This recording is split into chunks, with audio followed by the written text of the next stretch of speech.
한때 바다 위의 왕국이라 불렸던 도시가 두로였습니다. 지중해의 푸른 물결 위에 우뚝 선 이 도시는 세계 무역의 중심지였고 금은 보석과 향료가 넘쳐나는 부의 상징이었습니다. 사람들은 말했습니다. 두로는 무너지지 않는다. 그 성은 바다에 떠 있으니 어떤 왕도 침략할 수 없다고 했습니다. 하지만 에스겔 28장 2절은 다음같이 예언합니다. 두로 왕아, 내 마음이 교만하여 말하기를 나는 신이라 하도다. 내가 바다 가운데 있어도 사람일 뿐이요 신이 아니거늘 내가 내 마음을 하나님의 마음처럼 가졌도다. 두로의 왕은 자신을 신이라 여겼습니다. 그는 바다 가운데 세운 성을 바라보며 아무도 자신을 침략할 수 없다고 생각했습니다. 그러나 하나님께서는 선지자 에스겔을 통해 두로의 몰락을 예언하십니다. 에스겔 26장 3절부터 5절 말씀 열국이 올라와서 너를 치리라. 그들이 내 성벽을 헐며 내 망대를 파괴하며 내가 내 흙을 긁어 바다 가운데 던지리니 내가 맨바닥 바위가 되어 그 위에서 그물을 칠 것이리라. 이 예언은 당시로서는 상상조차 할 수 없는 말이었습니다. 도시의 흙이 바다로 던져진다. 두로가 바위처럼 평평하게 된다. 하나님께서 하신 말씀은 반드시 이루어집니다. BC 586년에 바벨론의 왕 느부갓네살은 예루살렘을 멸망시킨 뒤 두로를 공격하여 그는 무려 13년 동안 두로를 포위했습니다. 성벽을 쌓고 해안을 막고 군사로 둘러쌌지만 두로의 사람들은 이미 바다 위 섬으로 옮겨가 새로운 성읍을 세워버렸습니다. 결국 느부갓네살은 육지의 두로만 무너뜨리고 섬의 두로는 건드리지 못했습니다. 그는 13년의 전쟁을 치르고도 그 어떤 전리품도 얻지 못한 채 돌아갔습니다. 하나님은 에스겔을 통해 이렇게 말씀하셨습니다. 에스겔 29장 18절 바벨론 왕 느부갓네살이 큰 수고를 하였으나 그의 머리털도 얻지 못하였다. 예언의 첫 번째 단계가 이루어졌지만 그것은 아직 완전한 종결이 아니었습니다. 200년이 지나 세상은 새로운 제국의 발자국으로 뒤흔들리기 시작했습니다. 알렉산더 대왕은 마케도니아에서 출발해 페르시아를 무너뜨리고 이집트를 향해 진군했습니다. 그러던 중 두로가 그의 길을 막았습니다. 두로는 항복하지 않았고 그의 신을 자신들의 성에 드리는 것도 거부했습니다. 그때 알렉산더는 명령했습니다. 옛 두로의 돌과 흙을 모두 긁어 바다에 던져라. 그 잔해로 바다 위로 섬까지 길을 내겠다. 그리하여 병사들은 옛 두로의 성벽 돌 흙집들을 부숴 모두 바다 속으로 던졌습니다. 그 돌무더기와 흙이 쌓여 바다 위 섬 두로까지 이어지는 제방이 완성되었습니다.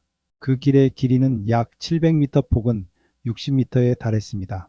이제 알렉산더의 군대는 말 그대로 바다를 건너서 두로의 섬을 향해 진군했습니다. 결국 섬의 두로는 함락되었고 남자는 8,000명이 죽임을 당하고 여자와 아이들은 포로로 끌려갔습니다. 두로의 왕국은 바다 가운데서 살육을 당한 자의 죽음처럼 역사 속에서 사라졌습니다. 이때 이루어진 말씀이 바로 에스겔 28장 8절입니다.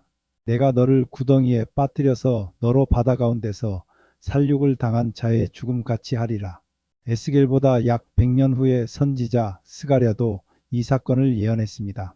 두로는 자기를 위하여 보장을 건축하며 은을 티끌같이 금을 거리에 진흙같이 쌓았도다. 그러나 주께서 그것을 몰수하시며 그가 바다에 그의 권세를 쏟으리니 그가 불에 삼키우리라. 스가랴 9장 3절로 4절.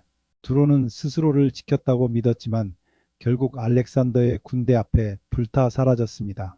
예언의 말씀은 하나님의 시간표대로 정확하게 이루어졌습니다. 오늘날 고고학자들이 두로를 찾을 때 그곳은 여전히 바다 위에 던져진 돌무더기, 맨바닥의 바위 해안으로 남아 있습니다.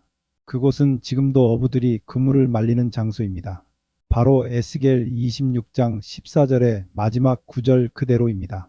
내가 맨바닥 바위가 되어 그 위에서 그물을 칠 것이리라. 두로의 이야기는 단지 고대 도시의 멸망이 아닙니다.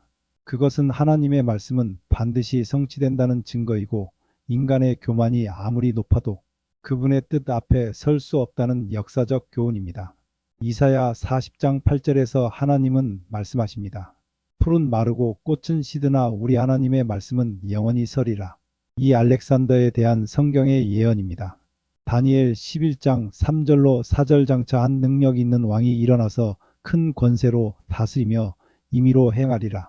그러나 그가 강성할 때에 그 나라가 갈라져 천하 사방에 나누일 것이나 그 자손에게로 돌아가지도 아니할 것이요.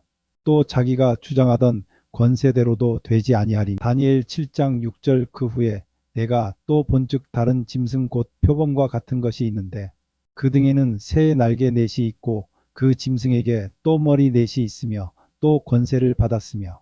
다니엘 8장 8절 수염소가 스스로 심히 강대하여 가더니 강성할 때에 그 큰 뿔이 꺾이고 그 대신에 현저한 뿔 넷이 하늘 사방을 향하여 났더라. 다니엘 8장 21절로 22절 털이 많은 수염소는 곧 헬라 왕이요. 두 눈 사이에 있는 큰 뿔은 곧 그 첫째 왕이요. 이 뿔이 꺾이고 그 대신에 네 뿔이 났은즉 그 나라 가운데서 네 나라가 일어나되 그 권세만 못하리라. 다니엘 2장 32절 39절 배와 널쩍 다리는 노시요. 셋째로 또 녹 같은 나라가 일어나서 온 세계를 다스릴 것이며. 알렉산더 대왕은 기원전 4세기에 유럽과 아시아, 아프리카를 아우르는 대제국을 건설한 정복한 왕입니다. 그는 짧은 생애 동안 엄청난 정복 사업을 벌였고 그의 활동은 인류 역사에 지대한 영향을 미쳤습니다. 그의 삶은 군사적 천재성과 문화적 융합의 상징으로 남아 있습니다. 알렉산더는 기원전 356년 마케도니아 왕 팔리포스 2세의 아들로 태어났습니다. 그는 어릴 때부터 아버지가 키운 강력한 군사력을 배경으로 성장했으며 특히 13세부터 16세까지 당대 최고의 철학자였던 아리스토텔레스에게 교육을 받으며 다양한 학문을 익혔습니다. 이는 그의 지성과 통찰력 형성에 큰 영향을 주었습니다. 기원전 336년 아버지가 죽고 20세의 젊은 나이에 왕위에 올랐고 즉위 직후 주변의 반란을 진압하며 왕국의 통치권을 확고히 했습니다. 알렉산더는 페르시아 원정이라는 거대한 계획을 추진하기 시작했습니다. 기원전 334년 알렉산더는 3만 5천 명의 병력을 이끌고 동방 원정의 대장정에 나섰습니다. 그는 10여 년에 걸친 원정 기간 동안 단 한 번도 패배하지 않으며 전설적인 승리를 거듭했습니다.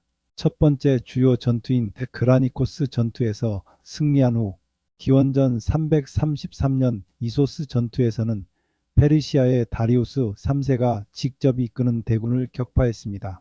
이집트를 거쳐 페르시아의 수도까지 진격했고 기원전 331년 가우가멜라 전투에서 다리우스 3세를 완벽하게 무너뜨리며 페르시아 제국을 멸망시켰습니다.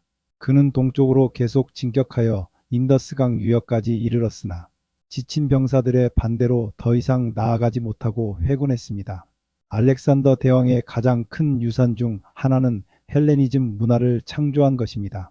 그는 정복한 지역 곳곳에 자신의 이름을 딴 알렉산드리아 같은 도시를 70여 개나 건설하여 그리스 문화를 전파했습니다. 또한 그리스 병사들이 현지 여성들과 결혼하도록 장려하는 등 동서양의 인종적, 문화적 융합을 꾀했습니다. 이러한 노력으로 인해 그리스 문화와 오리엔트 문화가 결합된 새로운 헬레니즘 문화가 탄생했습니다.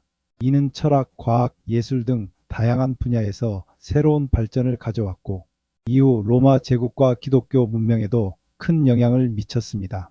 헬레니즘 시대에는 철학과 과학 분야에서 유클리드, 아르키메데스 같은 위대한 학자들이 탄생하기도 했습니다.